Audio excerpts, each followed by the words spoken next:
चलिए गाइस, बात करते हैं Cochin shipyard limited, Garden Reach ship builder limited और Mazagon dock ship builder limited की। तो जैसा हम लोग बहुत अच्छे से ये बात जानते हैं कि ये जो कोचिंग शिपयार्ड लिमिटेड कंपनी है, इंडिया की सबसे बड़ी शिप बिल्डिंग और शिप रिपेयर कंपनी है।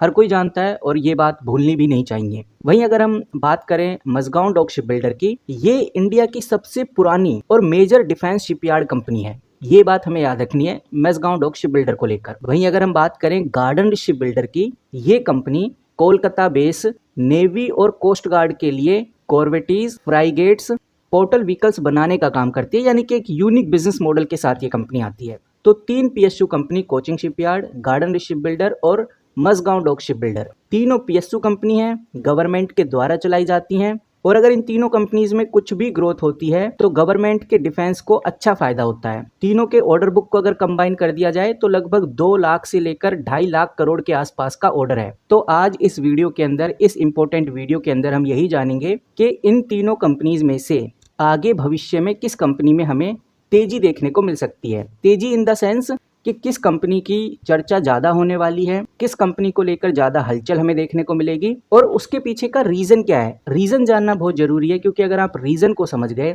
तो आपके सामने पूरी पिक्चर क्लियर हो जाएगी इन तीनों कंपनीज को लेकर। तो सबसे पहले अगर हम कोचिंग शिपयार्ड की बात करें, यहाँ पर कोचिंग शिपयार्ड शिप रिपेयरिंग में मोनोपोली एडवांटेज ले रहा है और ये शिप रिपेयर सिर्फ नेवी की नहीं कर रहा, ये कॉमर्शियल पे भी कर रहा है। यानी भारतीय डिफेंस की तो शिप रिपेयर कर ही रहा है और जो कॉमर्शियल लेवल पे शिप है उनको भी रिपेयर कर रहा है। और उसमें कंपनी ने अच्छी खासी मोनोपोली ले ली है। मोनोपोली यानी कि कॉम्पिटिटिव एडवांटेज, और ये हम कह सकते हैं कि इस बिजनेस सेगमेंट में कोई और कंपनी नहीं घुसने वाली। इतना ही नहीं, अगर हम डिविडेंड को लेकर बात करें तो इस कंपनी का डिविडेंड यील्ड 0.47% है, यानी ये कंपनी डिविडेंड भी अच्छा देती है। अब यहाँ पर डिविडेंड पे जोर इसलिए दिया जा रहा है क्योंकि कुछ इन्वेस्टर्स को लग रहा होगा कि भाई डिविडेंड का क्या लेना देना, हमको तो ये समझना है कि कंपनी का जो स्टॉक है वो आगे ग्रो करेगा या नहीं करेगा। तो मैं आपको बताना चाहूंगा, जब न्यू या जो एग्जिस्टिंग इन्वेस्टर हैं, जब वो सोचते हैं कि चलो क्यों ना कंपनी को देखा जाए, और अगर उनको किसी कंपनी में इंटरेस्ट आता है तो वो जब भी आता है जब वो कंपनी के इंपॉर्टेंट रेशोस को देखते हैं। और इंडिया के स्टॉक मार्केट में इन्वेस्टर अलग अलग माइंड सेट के हैं, ये सबको पता है,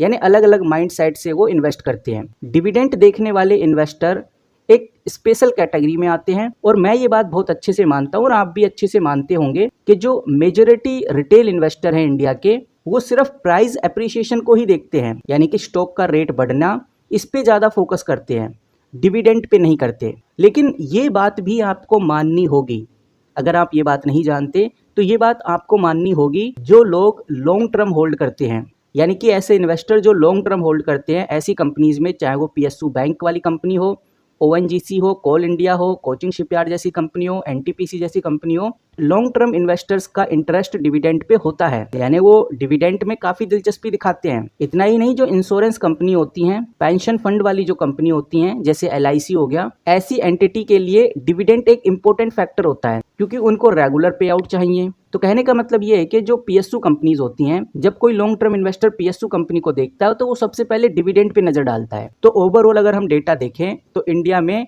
13 करोड़ डीमेट अकाउंट है अभी के टाइम पे। 2025 का डेटा उठाकर देखेंगे तो 13 करोड़ डीमेट अकाउंट एक्टिव है। मैं एक्टिव डीमेट अकाउंट की बात कर रहा हूँ, वैसे तो डीमेट अकाउंट बहुत खुले होंगे, बट जो एक्टिव चल रहे हैं वो 13 करोड़ है। और इसमें से जो एक्टिवली डिविडेंड देखने वाले इन्वेस्टर्स हैं 1.5 करोड़ या 2 करोड़ के आसपास होंगे, यानी ऐसे इन्वेस्टर्स जो डिविडेंड को देखते हैं, जो लॉन्ग टर्म होल्डर्स हैं। तो इसीलिए जो पीएसयू कंपनीज हैं, जैसे कोचिंग शिपयार्ड हो गया, गार्डन शिप बिल्डर हो गया या मझगांव डॉक शिप बिल्डर हो गया, इसमें डिविडेंड देखना बहुत जरूरी है। और इन पीएसयू कंपनीज में डिविडेंड एक इंपॉर्टेंट रोल भी प्ले करता है। और अगर बात करें सबसे ज्यादा डिविडेंड देने वाली कंपनी की, तो अभी के टाइम पे सबसे अच्छा डिविडेंड देने वाली कंपनी है वो कोचिंग शिपयार्ड तो नहीं है, ना ही वो गार्डन शिप बिल्डर है, वो है Mazagon dock ship builder. Garden ship builder और कोचिंग शिपयार्ड का जो डिविडेंड है वो काफ़ी कम है मझगांव डॉक शिप बिल्डर से, क्योंकि अगर आप कभी भी इंटरनेट पे मझगांव डॉक शिप बिल्डर का डिविडेंड देखेंगे तो एक शेयर के ऊपर ये 38 से 40 रुपये देते हैं, यानी 40 रुपये पर शेयर का डिविडेंड देता है।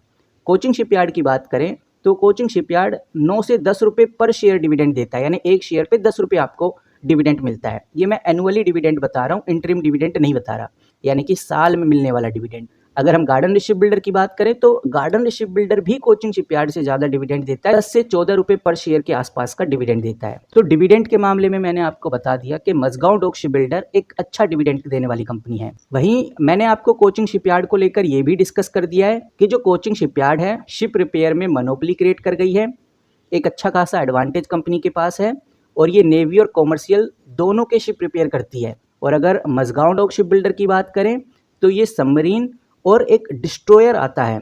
डिस्ट्रॉयर का काम ही है कि वो डिस्ट्रॉय कर देता है, कोई भी शिप चल रहा हो, एनिमी का जो शिप होता है उसको डिस्ट्रॉय करने का काम डिस्ट्रॉयर का ही होता है। तो ये जो मझगांव डॉक शिप बिल्डर है ये सबमरीन और डिस्ट्रॉयर बनाने में काफ़ी एक्सपीरियंस है। हाई वैल्यू ऑर्डर कंपनी के पास आते रहते हैं और अगर सबसे ज़्यादा ऑर्डर देखें या सबसे ज़्यादा ऑर्डर जो लोडेड है वो मझगांव डॉक शिप बिल्डर के पास ही हैं।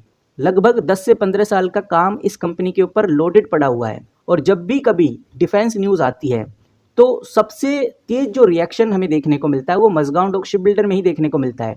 बाकी अगर हम गार्डन शिप बिल्डर की बात करें तो ये जो कंपनी है ये कोचिंग शिपयार्ड और मझगांव डॉक शिप बिल्डर से छोटी कंपनी है, बट कंपनी काफ़ी फास्ट रेवेन्यू ग्रोथ दिखा रही है।